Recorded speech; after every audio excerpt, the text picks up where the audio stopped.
বিকেলের ঝাল নাস্তায় মুচমুচে মুখরোচক নতুন কিছু খেতে ইচ্ছে করলে এই রেসিপিটি বানিয়ে ফেলুন। খেতে দেখবেন দারুণ লাগবে, আর বানানোও ভীষণ সহজ, তেমন খেতেও ভীষণ দুর্দান্ত। একবার খেলেই চপ সিঙ্গাড়া কচুরি খাওয়ার কথা ভুলেই যাবেন, বারবার মনে হবে শুধু এটাই বানিয়ে খাই।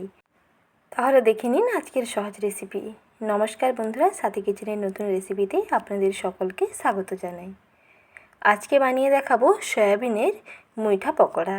তার জন্য প্রথমে নিয়ে নিয়েছি এখানে 1 কাপ সয়াবিন। মেজারিং কাপের 1 কাপ, অর্থাৎ এখানে আমি 150 গ্রাম সয়াবিন নিয়েছি। সয়াবিনগুলোকে জল দিয়ে ভিজিয়ে রাখবো প্রায় 10 মিনিট। 10 মিনিট পর ফিরে আসছি। 10 মিনিটের মধ্যেই সয়াবিনগুলো বেশ জলটা ভালো করে সোক করে নিয়ে অনেকটা এরকম ফুলে যাবে। দেখুন জলটা অনেকটা টেনে নিয়েছে এবং ভেতরে যে জলটা আছে তা ভালো করে এরকম নিকড়ে নিয়ে সয়াবিনগুলোকে একটা গ্রাইন্ডারে গ্রাইন্ড করে নেব। তবে তার আগে কিন্তু সয়াবিনগুলোকে এরকম ভালো করে নিগড়ে নিতে হবে। সয়াবিনের মধ্যে জল থাকলে এটা কিন্তু ভাজার পরে বেশি মুচমুচে থাকবে না, একটু নেতিয়ে যাবে। তার জন্য সয়াবিনগুলোকে ভালো করে প্রথমে জল নিগড়ে নিতে হবে। একটা গ্রাইন্ডারে গ্রাইন্ড করে নিয়েছি। এখন এর সঙ্গে মিশিয়ে নেব একটা সেদ্ধ করে নেওয়া আলু, আর আলুটাকে একটা এইরকম ছোটো ফুটোওয়ালা গ্রেটার দিয়ে গ্রেট করে নেব। শুধু সয়াবিন দিয়ে না বানিয়ে সয়াবিনের মধ্যে একটা সেদ্ধ করে নেওয়া আলু দিয়ে দেবেন, তাহলে দেখবেন এটা বেশি টেস্টি হবে। যেমন ভেতরটা সফট হবে আর ওপরটা তেমন ভীষণ ক্রিস্পি হবে। একটা আলুকে একটা গ্রেটার দিয়ে এরকম গ্রেট করে দিয়ে দিলাম। তারপরে দিচ্ছি পেঁয়াজ কুচি। আর যদি এটা নিরামিষে বানাতে চান তাহলে পেঁয়াজ কুচিটা স্কিপ করবেন, বাদবাকি উপকরণগুলো দিয়ে বানিয়ে নেবেন। নিরামিষ দিনেও দারুণ হবে এটা। এরপরে দিচ্ছি চিলি ফ্লেক্স। চিলি ফ্লেক্সের বদলে কুচনো কাঁচা লঙ্কাও অ্যাড করতে পারেন।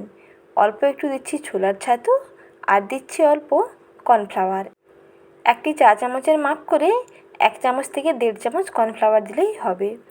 1 চিমটে হলুদের গুঁড়ো দিলাম, আর স্বাদ মতো নুন দিয়ে দিচ্ছি। এই কর্নফ্লাওয়ার দেওয়ার কারণে এটা খুবই ক্রিস্পি হয়, ভীষণ মুচমুচে হবে, টেস্টিও হবে ভীষণ। সবশেষে দিয়ে দিচ্ছি 1/2 চামচ গরম মশলার গুঁড়ো। এখন সব কিছুকে ভালো করে মিশিয়ে নেব। এই মিশ্রণটা বেশ ভালো করে রেডি করতে হবে, হাত দিয়ে ভালো করে ডলে ডলে মেখে নিতে হবে। যদি মনে হয় যে একটু নরম লাগছে তাহলে সবশেষে অল্প একটু বেসন অ্যাড করতে পারেন। এখানে দেখুন সব কিছুকে ভালো করে মিশিয়ে নেব, তবে সবশেষে এখানে সামান্য অল্প একটু বেসন দেব, তাহলে এটা যেমন টেস্টি হবে তেমনই ক্রিস্পি হবে। দেখুন সামান্য অল্প একটু বেসন দিয়ে ভালো করে মিশিয়ে নিচ্ছি, তাহলে বাইন্ডিংটা খুবই ভালো হয়। এটা বেশ ভালো করে মাখানোও হয়ে যাবে, আর এই ডোটা বেশ ভালো রেডি হবে। একটু অংশ হাতের মধ্যে নিয়ে দেখবেন যে এইরকম একটা গোল্লার মতন হয়ে যাচ্ছে, তাহলে বুঝতে পারবেন যে ডোটা একেবারে পারফেক্টলি মাখানো হয়ে গেছে। দেখুন অল্প কিছুটা অংশ হাতের মধ্যে নিয়ে এইরকম একটু মুঠো করে দেখে নিচ্ছি যে ঠিকঠাক হয়ে যাচ্ছে, তাহলে বুঝতে পারবেন যে একেবারে রেডি। এখন এর থেকে অল্প অল্প অংশ হাতে নিয়ে এই রকম শেপ দিয়ে বানিয়ে নিচ্ছি। আপনারা আপনাদের পছন্দ মতন যে কোনো শেপ দিয়ে বানাতে পারেন। এইভাবে বানিয়ে নিলে বানানো খুবই সহজ হয়, আর এটা ভাজার পরেও খেতে কিন্তু দারুণ লাগে। তাই খুব সহজ পদ্ধতিতে এইভাবে মুঠো করে নিয়ে সয়াবিনের মুইঠা পকোড়া কিংবা মুইঠা রেডি করে ফেলুন। এক এক করে সমস্ত মুইঠাগুলোকে রেডি করে নিচ্ছি। শুধু কিছুটা অংশ নিয়ে একটু হাতের মধ্যে এরকম মুঠো করে নিলেই রেডি হয়ে যাবে সয়াবিনের মুইঠা। এখন এই মুইঠাগুলোকে ডুবো তেলের মধ্যে ভাজতে হবে। আর দেখুন বাইন্ডিংটা কত সুন্দর হয়েছে। বাইন্ডিংটা ঠিকঠাক না হলে কিন্তু এগুলো ক্রিস্পি হবে না, তার জন্য মাখানোটা খুবই জরুরি। মাখানোটা যাতে একটু টাইট হয় সেটা কিন্তু খেয়াল রাখবেন। বেশি নরম হয়ে গেলে কিন্তু এগুলো ভাজার পরে প্রথমে মুচমুচে থাকলেও পরে কিন্তু নেতিয়ে যাবে, তাই একটু টাইট করে মাখতে হবে। এখন এগুলোকে ডুবো তেলের মধ্যে ভেজে নিচ্ছি। মিডিয়াম আঁচে তেলটাকে গরম করে নিয়েছি। তারপরে একটি একটি করে পকোড়া তেলের উপরে দিয়ে একটুখানি সময় অপেক্ষা করছি। যখন একটা সাইডের কালার একটু চেঞ্জ হয়ে যাবে তখন অপর সাইডটাকে উল্টে দিতে হবে। এইভাবে উল্টে পাল্টে একটুখানি সময় নিয়ে ভাজতে হবে, তাহলে ভেতর থেকে খুব সুন্দর ভাজাও হয়ে যাবে এবং কালারটাও দুর্দান্ত আসবে।